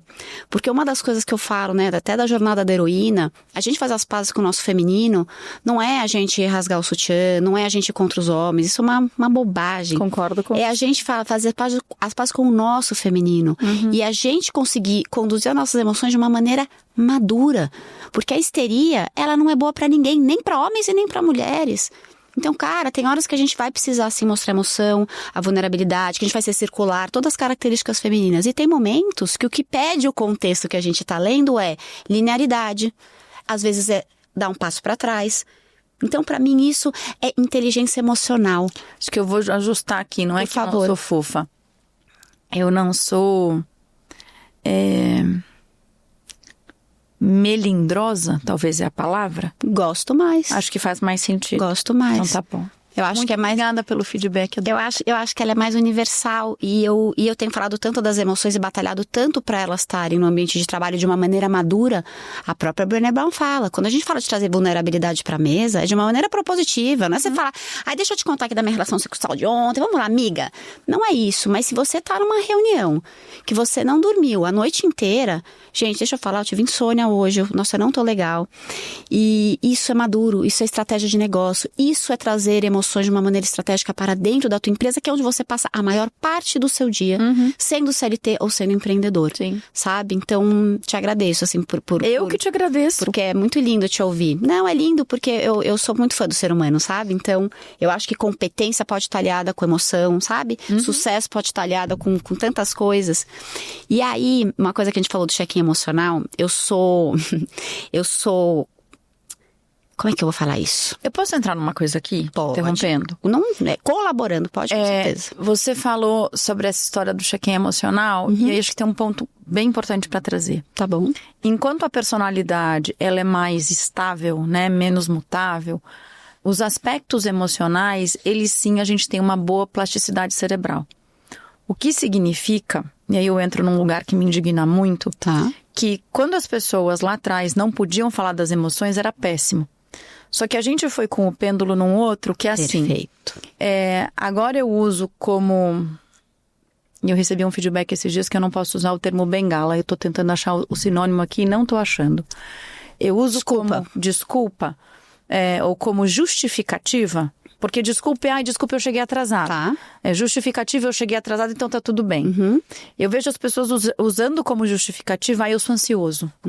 Eu sou depressivo. Eu tive burnout. Tudo bem. Lá atrás não se falava, agora se fala. Mas o que você vai fazer com isso? Perfeito. Porque isso não é uma característica que está tatuada no seu peito e que você não pode tirar. Perfeito. E como essa parte da estabilidade emocional é onde a gente tem plasticidade de fato comprovado, é aí que entra, por exemplo, um bom processo de mindfulness, que pode ser feito com o aplicativo baratinho que você baixa ali na tua loja do teu celular. É aí que entra, por exemplo, a efetividade do Theta Healing, que é bárbaro. Sim. As técnicas de respiração. Eu vi que você comentou outro dia sobre o Thales. O Thales contou, olha, como é que você não... Eu mandei mensagem, falei, Thales, como é que você não espancou uns 10 ali? Porque, cara, lá no tal do debate, ele falou assim, é muita técnica de respiração.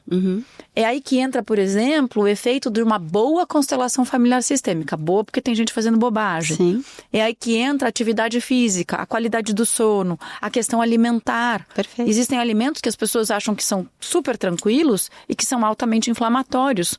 Fui aprender isso com a médica que me acompanha e salvou minha vida, chamada doutora Ana Clélia Matos, que assim, me tirou do buraco, porque eu era exausta. E aí eu era exausta e super irritada. E achava que basicamente não tinha o que fazer. Até que eu fui entender sobre os alimentos que para mim fazem mal, e a minha vida mudou, né? A gente falou do glúten, falou do leite e algumas outras coisas. E falamos de gases também, gente. Muitos, gases, muitos gases. Então, esse lugar de reconhecer as emoções é fundamental, mas eu me entristeço, talvez, quando eu vejo a pessoa falar, agora eu posso falar, e eu uso isso como, olha, sou, né? Eu sou... Tá, e o que você faz com isso? Maravilhoso isso, porque o meu analista, ele fala assim, quando eu falo, não, porque eu sou, eu adoro falar que eu sou de peixes, porque eu sou, ele falou, para de falar eu sou, você está. Porque se você é, vamos parar a sessão por aqui. Não tem o que fazer. Não tem o que fazer. Ó, beijinho, me liga, eu sou, não tem o que fazer. Agora, se eu estou, você se implica no processo. Sim. Então, para mim, é uma diferença fundamental e, assim, é bom você falar isso, porque assim, quando você foi falando do teu check-in emocional, que eu comecei falando eu sou, e você falou, deixa eu trazer um negócio, porque eu gosto de sistemas, eu gosto de montar estruturas, né, de ter tudo organizadinho. Então, quando eu faço check-in emocional, antes eu achava que você não podia trazer emoção pro trabalho. Eu fui criada assim, trabalho... Mas lá atrás era o que você acreditava. Isso, trabalho pra isso, emoção de outro lugar. E eu, psicóloga, emotiva, falava, não posso misturar, não vamos misturar as coisas. Até que eu comecei a perceber que eu tava uma panela de pressão. Depois eu entendi que tinha um recorte pra isso, justamente pra vir com maturidade. E ser ponte e não bomba. Porque dependendo do que você coloca na sala, é uma bomba e não uma ponte para aquilo lá. E o check-in, para mim, antes das minhas reuniões de comitê com as lideranças, a gente sempre faz 1 minuto de check-in emocional. Cada um fala como tá se sentindo e eu costumo começar. Porque parece que é brincadeira, né? Gratiluz, gratidão, começar. Cada um joga uma palavra. Quando eu começo totalmente cagada das ideias, eu falo, nossa, ela foi tão verdadeira que vai ficar até feio. Se eu só ficar superficial. Então, isso que eu falo que é quando a gente dá o exemplo. E eu sou... Essa é a liderança que eu exerço. Sim. E por isso que a minha funcionária me mandou mensagem, como que você tá hoje? E você fala, Tati, meu check-in ele é mais fluido, né? Eu chego e falo, e aí, como tá teu filho, né? Você puxa uma conversa, porque isso também é um jeito de fazer check-in. E mudou. Porque às vezes eu vi alguém, eu tenho horror à câmera fechada. Eu também. Ai, obrigada. Eu pergunto, você trabalha de saco na cabeça? Se você trabalhar de saco na cabeça no presencial, pode ficar de câmera fechada. Eu tenho horror. E eu fico tentando falar, como eu vou falar isso? Então eu já começo assim, gente, quem puder abrir a câmera, não tem problema, nananã. Porque eu quero olhar, eu quero entender com quem eu tô falando, né? Porque a testa mexe. É conexão. Eu tô aqui me conectando com você, se o seu lacrimeja, meu lacrimeja, a gente tá numa conversa com conexão. E eu lembro que uma vez uma funcionária minha tava com uma cara, gente, juro, de sono. E aí qual que era a minha interpretação, dependendo do meu estado interior, que modifica como eu tô interpretando o outro. Eu falo, ela não tá nem aí, né? Olha o jeito que a pessoa que se apresenta na reunião. A partir do momento que começou o check-in, eu entendi que aquela pessoa tinha problema de insônia. Então, assim, as nossas relações ficaram tão leves. É perfeito? Claro que não. Mas, de novo, a gente começou... Mudou de patamar. E a gente começou aqui falando o quê? Toda relação é fricção. E é na fricção que a gente faz o quê? Evolui. É quando eu tenho um muro na frente que eu faço o quê? Que eu tenho que ultrapassar. Então a gente vai. E essa tem, né? Eu acho muita beleza nisso. E aí, cultura. A pessoa faz eu gosto dessas coisas dramáticas. Eu tenho muita dificuldade de... Você falou, a cultura sempre existe, eu já escutei isso, né, desde o dia 1 da tua empresa, tarará. Porém, na empresa pequena, quando eu tava lá todos os dias, a cultura ela era passada como uma osmose, né? Mesmo sem muita técnica, eu tava lá, as pessoas sabiam que eu gostava, que eu não gostava, ok. Isso evoluiu, saíram as nossas crenças, que eu sei que o cultura não é nada na parede, mas a nossa parede refletiu o que a gente vivia. E agora eu tô me afastando, né, do dia a dia da empresa. E eu tenho medo que a cultura vá embora. Junto comigo, né? Por mais que as pessoas o suco hoje... de laranja vira laranjada. Como que faz nesses casos? Como que a gente sustenta, se é que é possível, como sustenta a cultura quando a liderança que imaginou aquilo já está em outro lugar? Tá. Tem 2 coisas aqui. Primeiro, imagina que... Vou voltar mais para trás. Toda empresa só existe porque tem um mercado. E a estratégia é o caminho que eu escolhi para servir esse mercado. Então, a cultura é o meu jeito de ser e fazer que precisa alavancar essa estratégia. Se ela estiver atrapalhando a estratégia, ela funciona como um freio de mão puxado e aí o negócio não vai para frente. Então, partindo do princípio que a sua cultura, aquela que você estabeleceu, está certa, ela serve à estratégia e ela segue servindo, tem uma questão de olhar para a sucessão. Então, quando eu vou pensar quem é que vai me suceder, oficial ou extraoficialmente, numa cadeira do meu tamanho, numa cadeira menor, eu preciso fazer um mapeamento de personalidade para ver se a pessoa dá conta do recado, mesmo eu ausente, para ver se ela dá conta da cadeira e dá conta do contexto. E se ela tem os valores inegociáveis, isso normalmente, se você está trazendo alguém do mercado, precisa fazer. Mas alguém de dentro de casa, você já validou, tá? Agora, vamos imaginar que o teu mercado mudou. Então, pensando em sapato, não que eu seja uma grande conhecedora mais do que eu vou pôr no pé, mas o mercado de sapato ele era absolutamente físico. Em um dado momento, ele também entrou com o virtual. E pode ser que para o mercado que você atendia, se não entrasse no virtual, você estava de fora. Então, a minha estratégia, a partir do momento que o mercado muda, ela tem que ser revisitada. O que também significa revisitar a cultura. Pode ser que a cultura no presencial era tudo sobre o cuidado na hora de olhar para o cliente. E no virtual, eu não estou olhando para o cliente.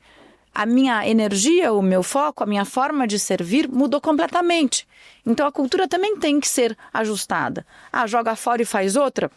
Não, porque a cultura não é uma coisa, ela é um monte de coisinha. A gente fala muito de símbolos, heróis, práticas, rituais e valores.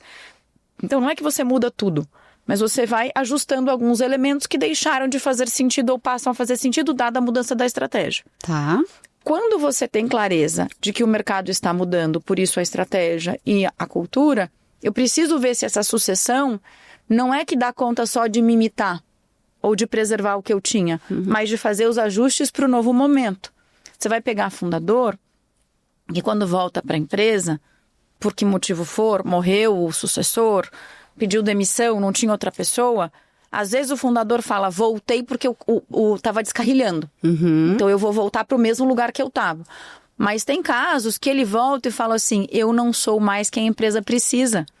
Eu era naquele momento, o que eu tenho para dar é o que o negócio precisava. Mas neste momento, eu tenho um fundador que eu fiz diagnóstico de cultura uma vez e eu falei, olha, o senhor já era uma pessoa mais velha, falei, o senhor criou um negócio maravilhoso e como criador, né, a pessoa que ideou tudo isso, você fez espetacular. Mas agora, como executivo, você está afundando o teu negócio.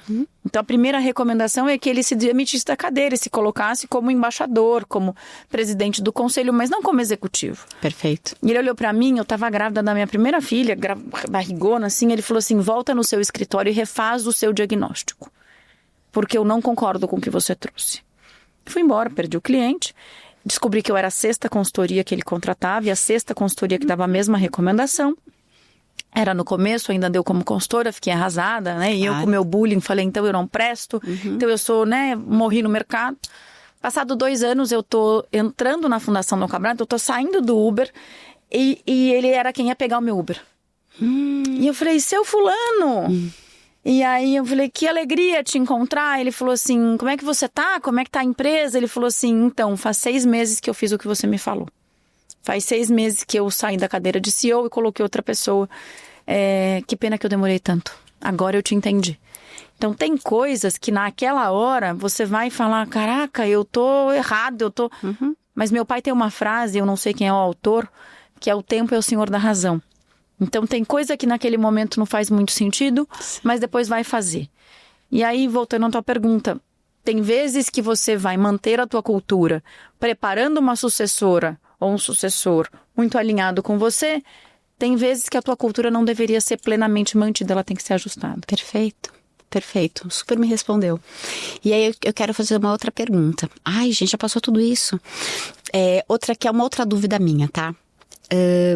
Como que a gente tangibiliza essa cultura em termos, não é práticos a pergunta, é em termos processuais, né? Porque é isso, hoje, o que é? Eu sei que a cultura tá em cada regra que você coloca, tá em cada...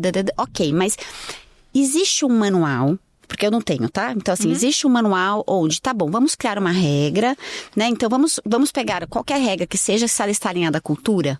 Existe esse deparo, existe essa linha mestra da onde sai, ou um conjunto de como que é o nome? De playbooks de todas as áreas que falem o que é a cultura de cada área, sei lá. Como que isso é?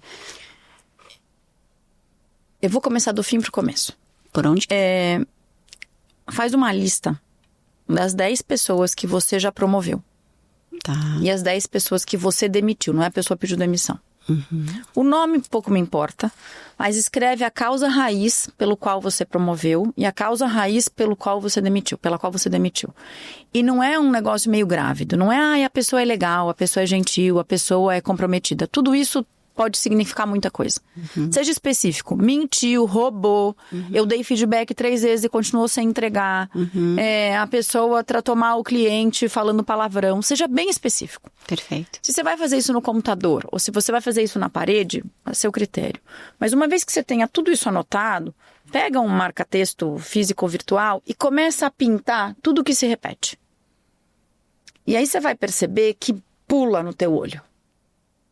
quando a coisa aparece, assim, se tem, promove, se não tem, demite, e aparece isso de maneira geral, e não tem ninguém na sua empresa que feriu aquilo e segue lá, isso é um valor inegociável. A partir disso, você vai começar a procurar nas camadas culturais tudo que confirma. Então, por exemplo, vamos imaginar que ao fazer esse exercício, todo mundo que mentiu, roubou, enganou, foi demitido. Então quer dizer que boa-fé é um valor ou integridade é um valor e má-fé é inegociável. Perfeito. Vamos olhar nas camadas culturais, que são os símbolos, os heróis, os rituais e as práticas, aonde é que isso é validado? Então não tem caixa 2, não tem venda sem nota, não tem falar para o cliente que tô mandando e o pedido tá aqui no meu joelho, não tem dar uma desculpa qualquer, não tem falar, por exemplo, eu já tô saindo para ir aí, eu tô... Cara, não tô saindo nada, eu tô ainda sentado. Então você vai vendo que não existe nada contrário a esse valor. Puxa, a minha empresa é uma empresa muito lenta. Por qualquer motivo. E eu não quero mais que ela seja lenta. Eu vou agora colocar um papel na parede dizendo proibido ser lento, assinado à diretoria. Vai valer nada. Como é que eu faço ela ser mais rápida? Primeiro, a tua personalidade é mais rápida. Porque se a tua personalidade for lenta, vai ser muito difícil ter uma cultura super rápida. Não, eu sou uma personalidade rápida, mas o resto é lento.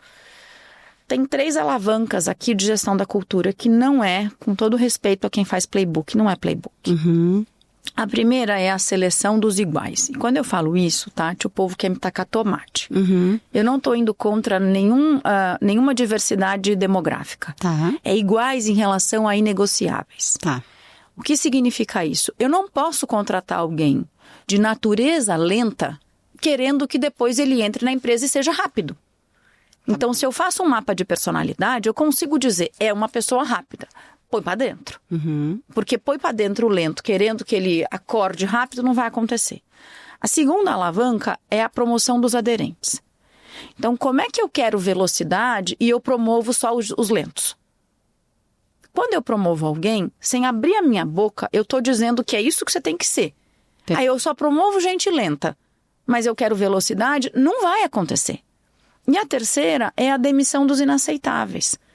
Então, se eu tenho uma pessoa lenta e ser lento para mim eu quero que seja inaceitável, eu não posso continuar com a pessoa ali.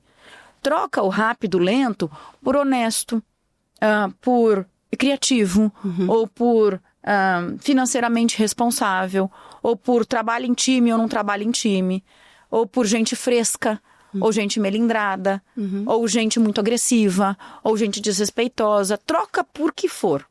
E olha como é que está o teu processo de entrada, que é a seleção de promoção, que é o que você está dizendo, isso é o desejado, e de demissão. É menos playbook e mais olhar para esses elementos. Ou seja, você está falando que as pessoas, pelo que na minha leitura, quer dizer, então, Tati, não tem um manual onde você vai ter as coisas, vai poder ver se aquilo está aderente ou não da cultura.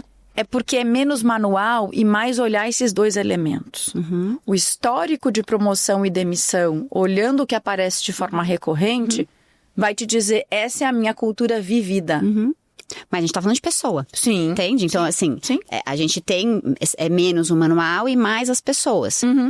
A gente, acho que de certa forma fez, não exatamente isso, mas a gente pesquisou com o time o que eram os nossos diferenciais, né, dentro da nossa empresa, para não vir de mim, né? E tem uns que eu gostei, outros que eu não, e outros que eu gostei mais. E isso viraram as nossas crenças. E aí, quando acontece alguma coisa assim no dia a dia, sei lá, alguém veio, uma das nossas crenças é, não fale das pessoas, falem com as pessoas. Eu tenho horror de... Porque pra mim, o ouvido não é pinico, entendeu? E aí, quando a pessoa vem falar alguma coisa pra mim, eu falei, mas você já falou com a pessoa? E aí, hoje, olha, eu já falei com a pessoa começa a contar, eu tô te falando porque é da tua área, mas eu já falei com a pessoa. Isso vai se implementando. Quer dizer que tá na cultura. Que tá na cultura, mas isso, eu não sei o que veio primeiro, mas enfim, não veio depois, né, as nossas crenças. Então, as crenças, elas podem ser um lugar pra onde a gente volta, pra organizar meu cérebro. Então, por exemplo, eu vou fazer esse exercício que você me sugeriu, e daí depois eu volto pras minhas crenças, para o que a gente acredita lá. Pra ver se bate. Pra ver se bate. Por exemplo, a gente não tem, assim, a gente não estimula a competitividade. Inclusive, até a nossa empresa, eu acho que a gente não é super competitiva. Tem o seu lado ruim e o lado bom. Dependendo da tua estratégia. Isso é bom, dependendo da sua. Exatamente. Mas agora entrou uma funcionária nova, ela falou assim, nossa, Tati, aqui é muito diferente, né? Porque eu falei tudo que eu acreditava, falou, isso é o que eu acredito, eu não sei se é o que você vai sentir aí, mas ela falou, não, eu senti realmente aqui, tipo, tem uma colaboração, é o meu sonho, né? Como eu não trabalhei em poucas empresas, eu vim por mercado, trabalhei num escritório de advocacia, que foi a minha primeira faculdade que eu fiz um tempo, e numa loja, na Daslu. Essa foi meu histórico. Eu criei meu negócio muito idealista, muito baseado em valores de convivência, de poder falar, só que como negócio, né, até eu acho que ele perdeu algumas coisas, sabe? Algumas estratégias financeiras, algumas de meta. Então isso eu tô colocando isso agora. Depois que eu afastei através dos mentores, porque justamente eu tava olhando pra uma outra coisa. Não, eu me formei em psicologia e quis transformar meu escritório num consultório, entendeu? Sim. E que também às vezes você passa do ponto. Então um pouco esses ajustes, né? Tem alguma coisa que você quer falar que eu não te perguntei? Não, eu tô achando uma delícia. Ai, eu não queria ir embora. Ai, gente, esse de velho é muito bom. Ele é muito bom. Eu me empolgo. Ai, tem uma pergunta assim aqui que eu vou achar aqui. A gente tava lá embaixo e aí você me falou, ai não, porque você já falou aqui também, né, que você vai buscar seus filhos, você tem esse tempo. Teve uma reunião que a gente tava também, que você falou, eu tenho que ir embora porque eu tenho, sei lá, natação da minha filha, não lembro exatamente o que era. Primeiro que eu me senti péssima, primeiramente, falei, nossa, gente, que horror que eu sou, nossa, eu não tô me dedicando o suficiente pros meus filhos.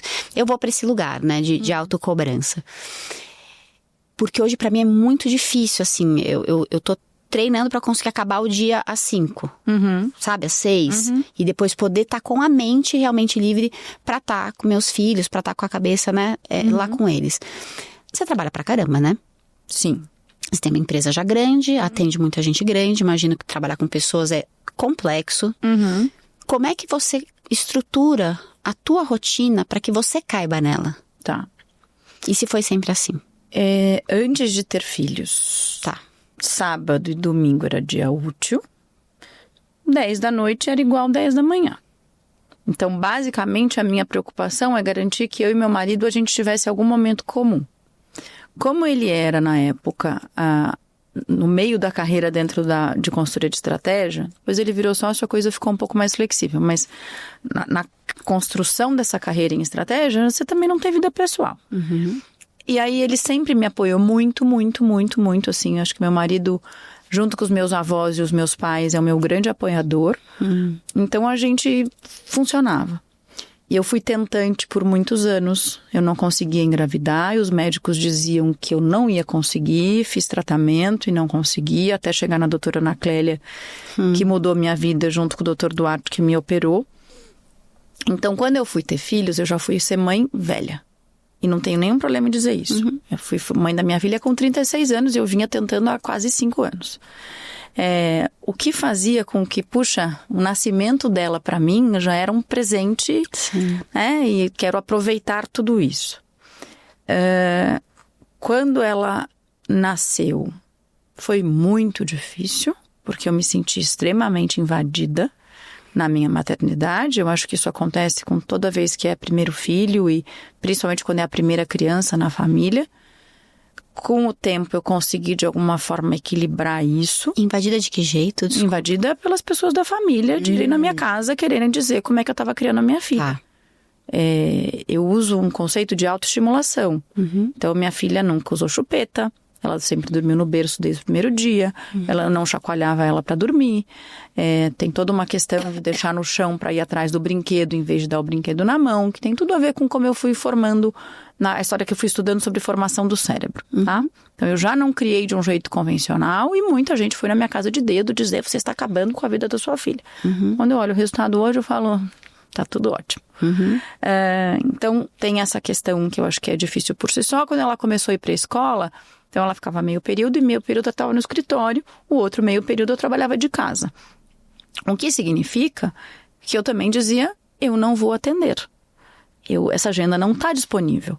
E no começo, era um crime para mim. Como é que eu vou dizer para o cliente que eu não tenho agenda? Aí um belo dia eu parei e pensei, quem foi o médico que eu esperei 5 meses por uma consulta, porque ele não tinha antes, mas porque ele era o cara que talvez conseguisse me operar quando todo mundo disse que eu era inoperável da minha endometriose super severa. E eu esperei um tempão, inclusive eu fiquei 6 horas no consultório para chegar a minha vez, porque ele atrasou 6 horas para me atender. E eu não levantei e fui embora.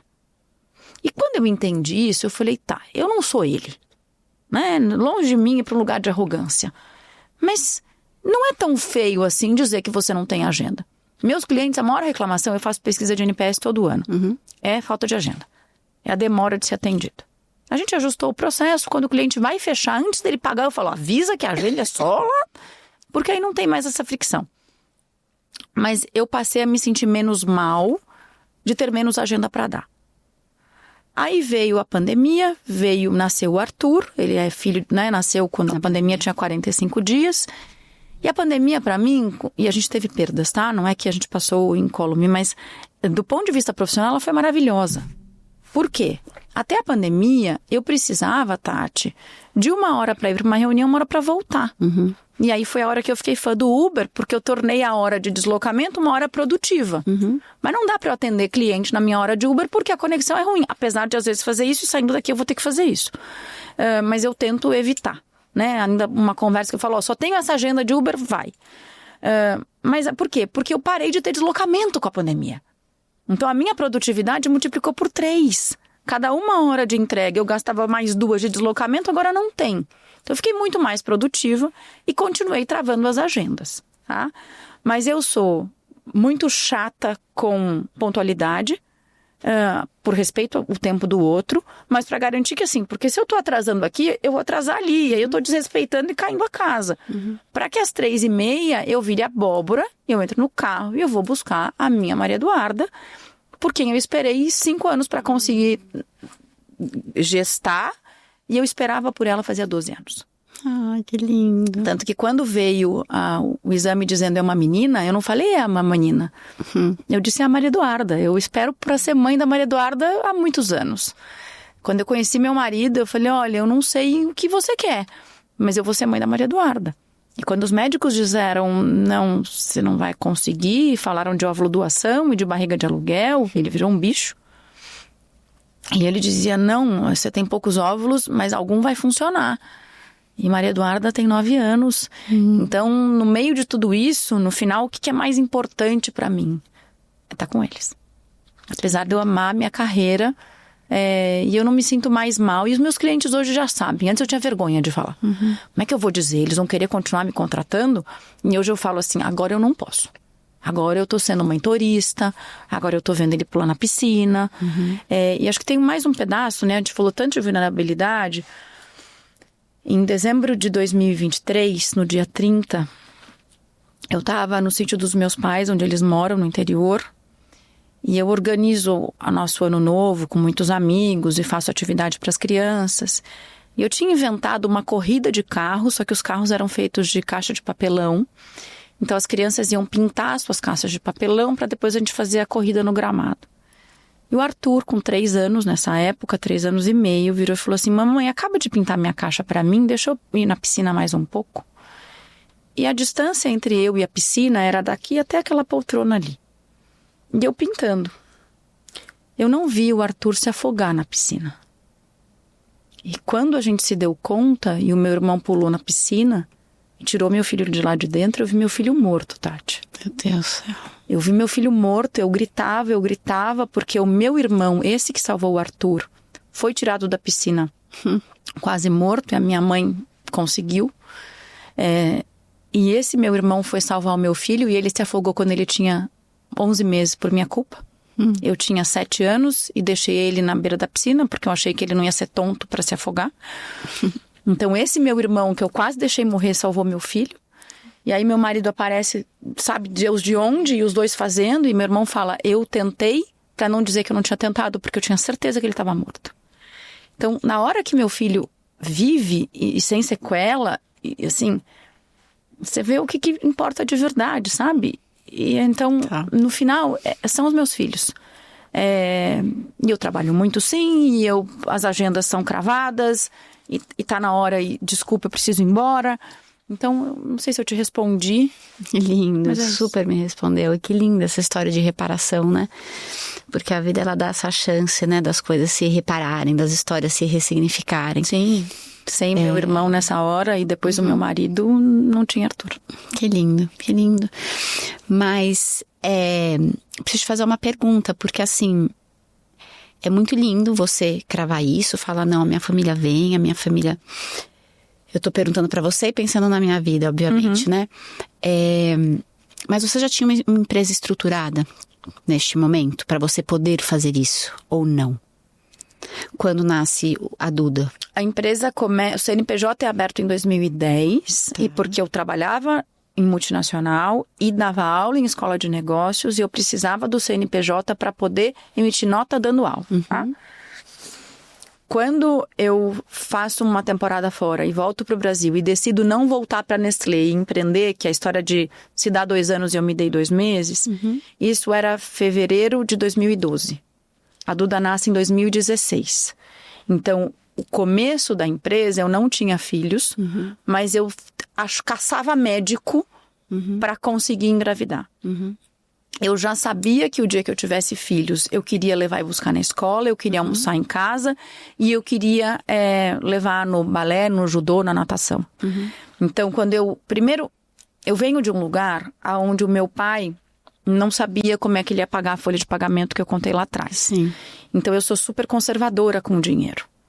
Até eu montar uma sala comercial, era na minha casa. Eu atendia os clientes num café. Já atendi, inclusive, gente na sala da minha casa. E uma vez que eu montei o escritório, era porque eu já tinha dinheiro em caixa para garantir que se ninguém me contratasse, afinal eu venho de um bullying de 6 anos, então a coisa da rejeição, ela me acompanha. Se ninguém me contratasse por 2 anos, o aluguel estava garantido.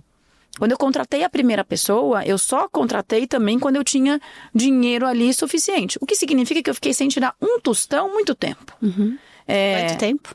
Eu fiquei sem tirar um tostão quase 1 ano. E aí depois eu tirava um pouquinho.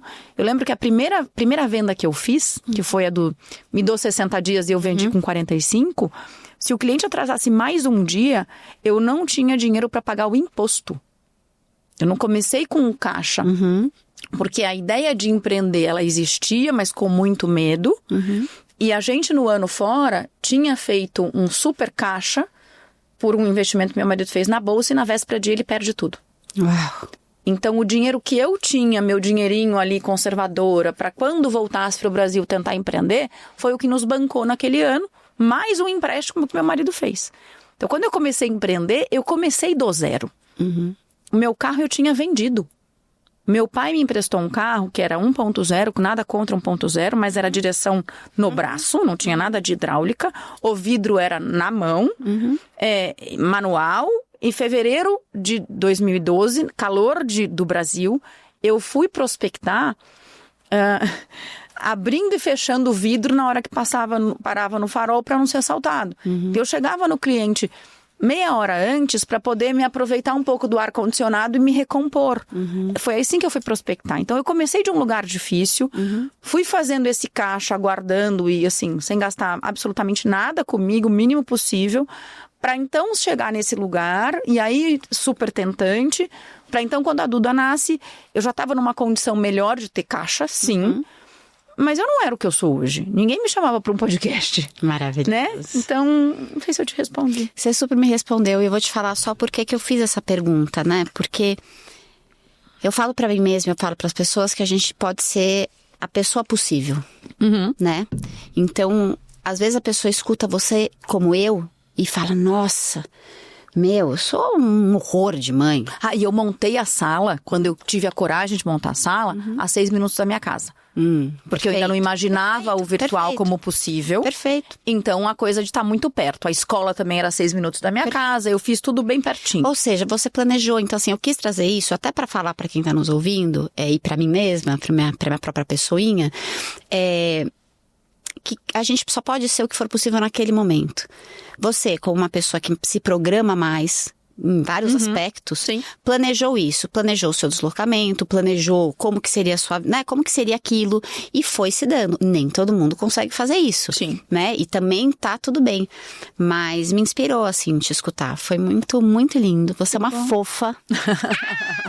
Por isso eu não esperava. Você é uma fofa, você é. Receba, porque eu falo que a coisa de não gostar de ficar em dívida com ninguém é muito simbólico, né? Porque tem a ver da gente estar o tempo todo também no controle, né? Assim, quando a gente tá devendo pra alguém, a gente tá tipo... E receba. Obrigada. Receba é sair do controle. Que delícia estar aqui. Eu juro que eu não esperava nem 2%. Que linda. Eu tô presenteada nessa sexta-feira que a gente tá Obrigada. aqui gravando. Eu não esperava mesmo, assim, Eu nada. também não, de uma pessoa nada fofa. Não esperava, mas que eu super uma fofa. Então, assim, te agradecer muito. Obrigada. E se você quer deixar, como que as pessoas te contratam, como que elas te acham, pra quem tá nos ouvindo e nos assistindo. No Instagram, Maria Cândida Balmer com U, Azevedo. E é longo mesmo, e já me criticaram um monte. E aí eu falo, cara, eu não posso perder as minhas origens, eu carrego comigo. O site da consultoria peopleandresults.com.br, o AND de AND, porque o e-comercial não aceita no site. Eu não sei o que mais que eu posso deixar, acho que tá Deixar sua suficiente. simpatia, tua fofura, deixar esses conselhos, essas orientações tão lindas que eu acho que todo mundo que escuta o podcast fala, Tati, parece que aí abre um portal, né? E eu acho que aqui abre um portal mesmo. E as perguntas porque... que você fazem isso. Então, o mérito é todo seu. Obrigada. Pra mim é um prazer mesmo. Obrigada. Saio transformada também dessa conversa. E pra quem tá nos ouvindo, agora eu vou pro meu último card, que eu tô muito chique, gente. Calma, só pra você achar. Adoro, porque eu nem tinha esse papelzinho, mas daí a gente vai ficando... Bom, o que adianta ter o papelzinho, gente, se eu não consigo nem ler?